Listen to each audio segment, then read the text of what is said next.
What if the plant that came with the house, or came home from a funeral in a foil-wrapped pot, the one you have watered for 20 years without ever asking what it is worth more than everything you have deliberately bought since?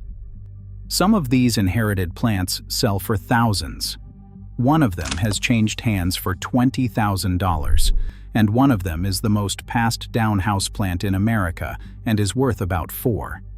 Here is the truth most people never hear. A plant being old does not make it valuable. Most of what gets handed down is worth $10 or $15, and that is a fair price. Nobody ever taught you that the plant and the variety are two different things. Value does not live in the species. It lives in which one you were given.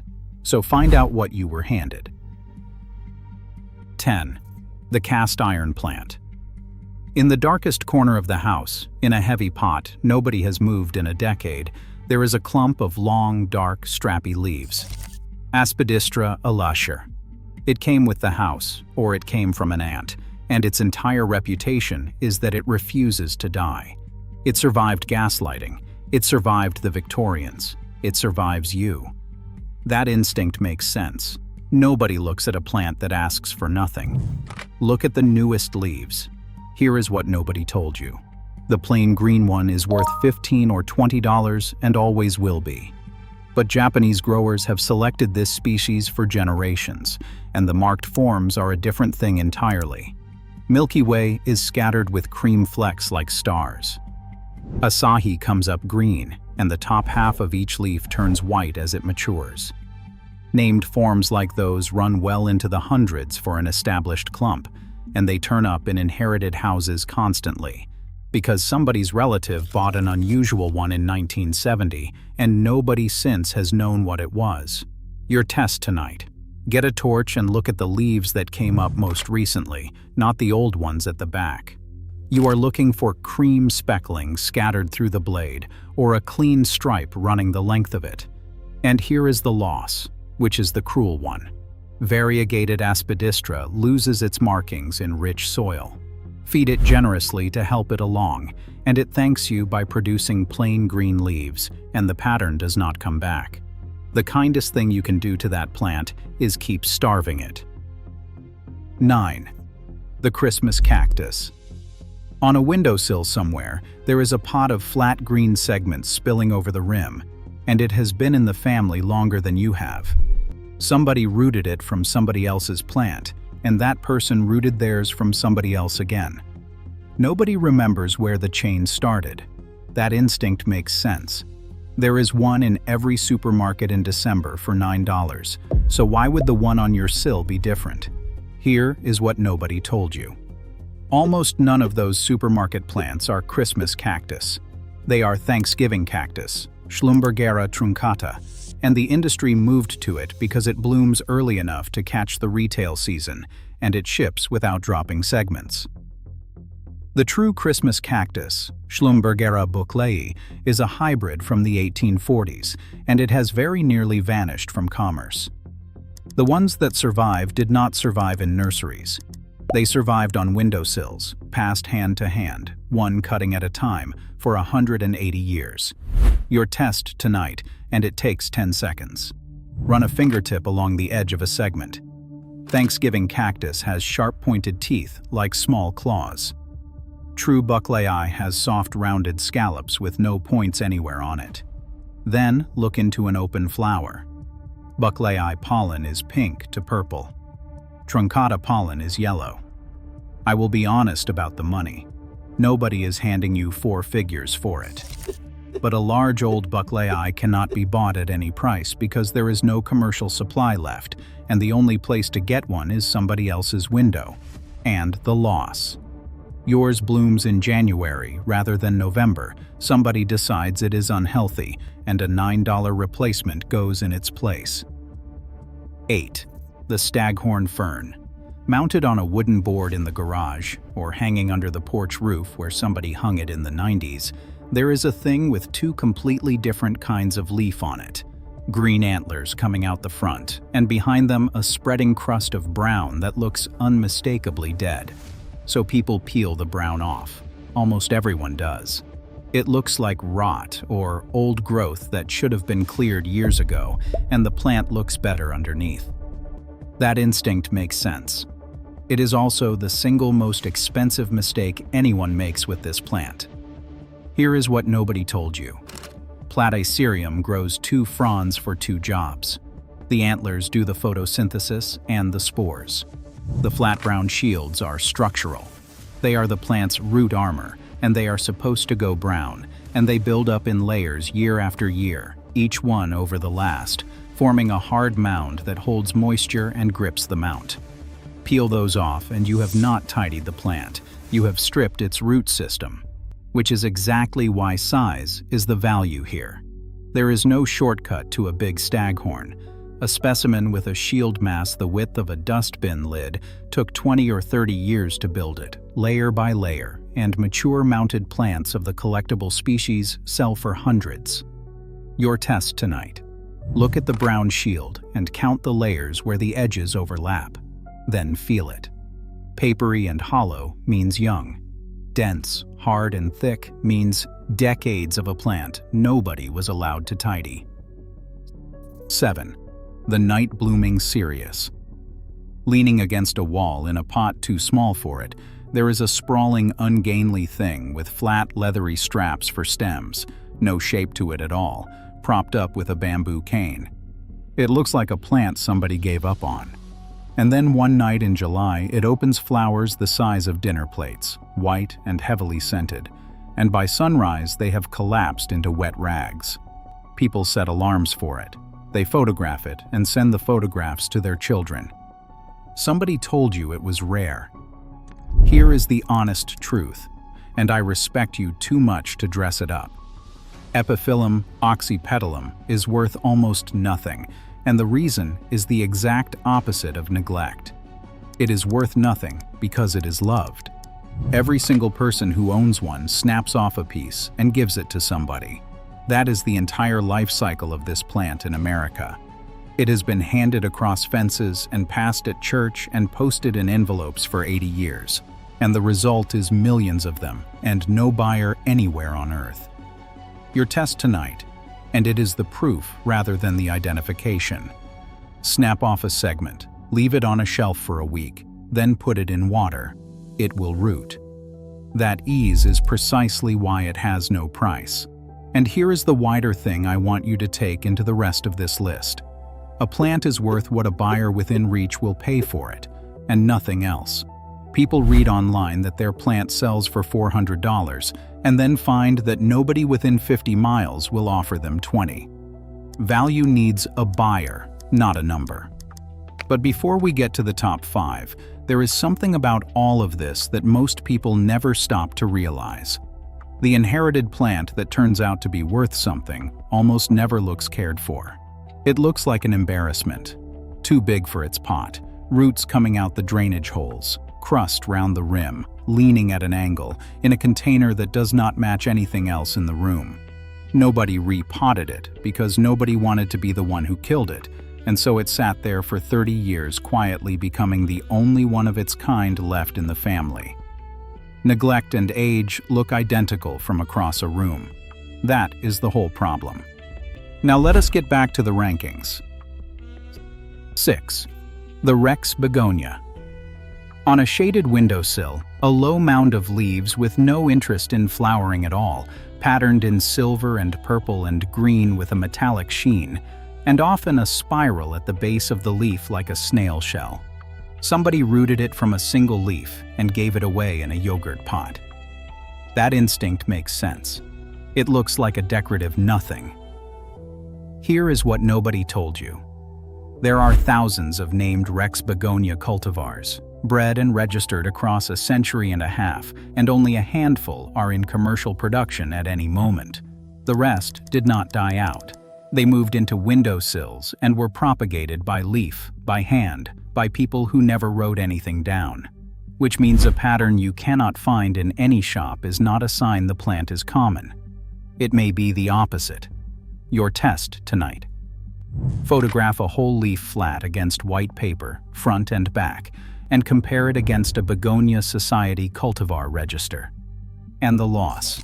It dies back in winter, which is normal dormancy, and gets thrown out in February. Number 5. The bearded iris. Along a fence line, or in a strip beside the drive, there is a clump of stiff gray-green fans that nobody has touched in decades. It flowers for about 10 days in May and does nothing whatsoever for the rest of the year. If the house is old, that clump was very likely there before you were. That instinct makes sense. It is just old iris. Everybody has old iris. Here is what nobody told you, and it changes how you look at that clump. Iris do not come back from seed in a garden bed. That stand spreads by rhizome, which means every fan in it is a division of the original plant. Genetically, it is not a descendant. It is the same individual, still alive, still flowering, 70 or 90 years later. And there are thousands of named cultivars registered across the last century that vanished from commercial catalogs within 20 years of release. They did not go extinct. They went to farmsteads and cemeteries and church borders, and there is a preservation society that exists specifically to find them again and get them back into circulation. Your test tonight, and you only get one window a year, so put it in the calendar now. When it blooms, photograph a single flower from the side against a plain background. Old cultivars are flatter, narrower, and simpler, with falls that hang straight down.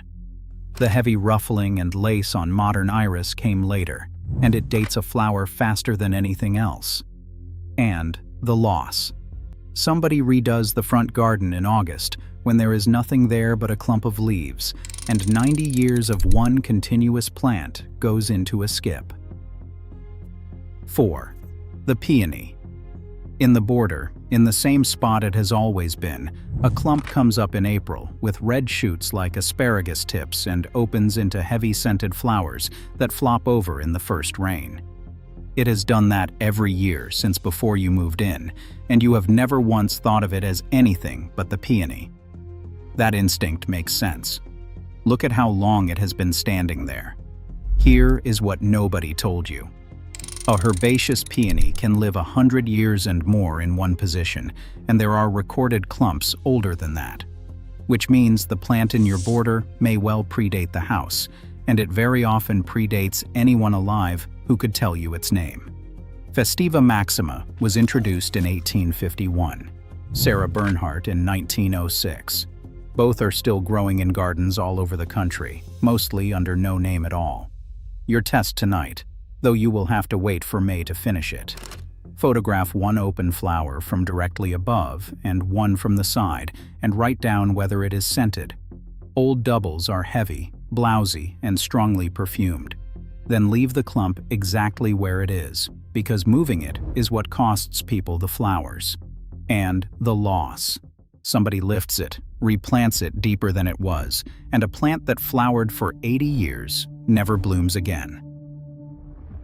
3. The Japanese maple. The small red tree beside the drive, the one that turns the color of a stoplight in October, and that everybody assumes is generic. It is not generic. Almost every ornamental Japanese maple is a named cultivar, grafted by hand onto a plain rootstock, and there are hundreds of them. A large old specimen of a good one is worth thousands, which is exactly why mature maples get stolen out of front gardens. Your test. Find the swollen collar low on the trunk where the bark changes. Anything growing from below that line is not your tree. Number 2. The clivia.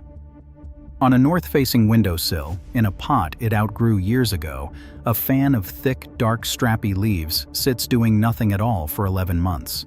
Then, in late winter, it throws up a stout stalk and opens a head of a dozen orange trumpets, and everyone in the house says the same thing they said last year and then forgets it again.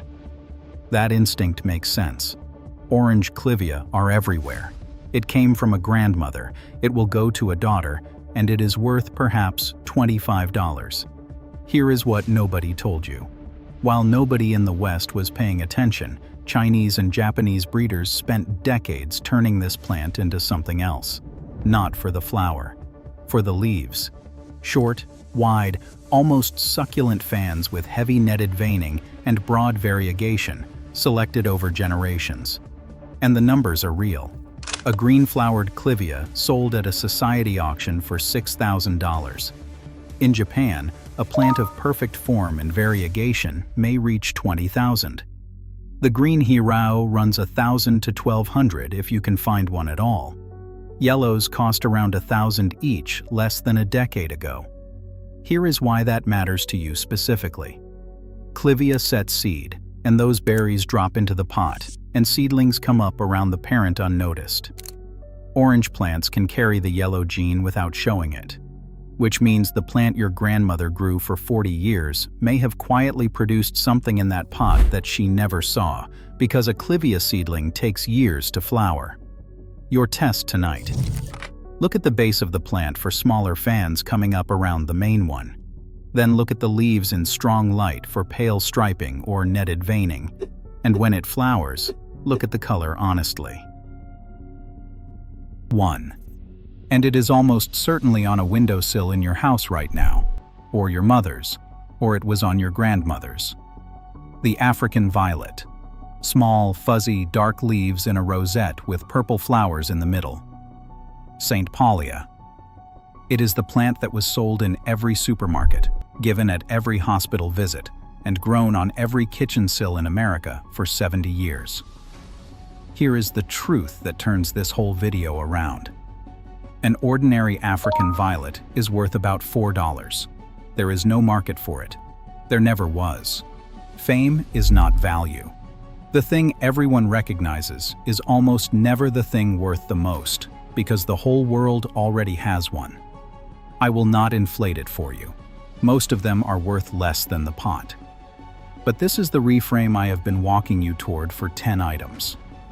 Between the 1940s and the 1970s, thousands of African violet cultivars were bred, named and registered by hobbyists in this country. Almost none of them are in commercial production now, and they did not go extinct because this plant propagates from a single leaf pushed into damp soil by anybody with no equipment at all. So they went where everything on this list went. Onto windowsills, passed leaf by leaf between people who never wrote down a name. So here is your final test, and it is the same skill every item tonight was teaching. Do not ask what the plant is, ask which one it is, because the species is what a shop sells you, and the variety is what somebody gave you. Everything worth having tonight was ordinary, overgrown, and easy to walk straight past. And every bit of it was decided by a name that nobody in the family bothered to keep. If this made you want to go and actually look at what is on your windowsills, do me one small thing and like the video. It tells me to keep making these. And if you are not subscribed, that is where the next one lives. Then tell me down in the comments. What plant in your house came from somebody else, and who was it? A mother, a grandmother, a neighbor, a funeral. I read everyone, and the story of who grew it is half the value. One last thing, and I mean it. Go and ask the oldest person in your family what the plant on the sill is called while you still can. That name is the only thing on this entire list that cannot be replaced.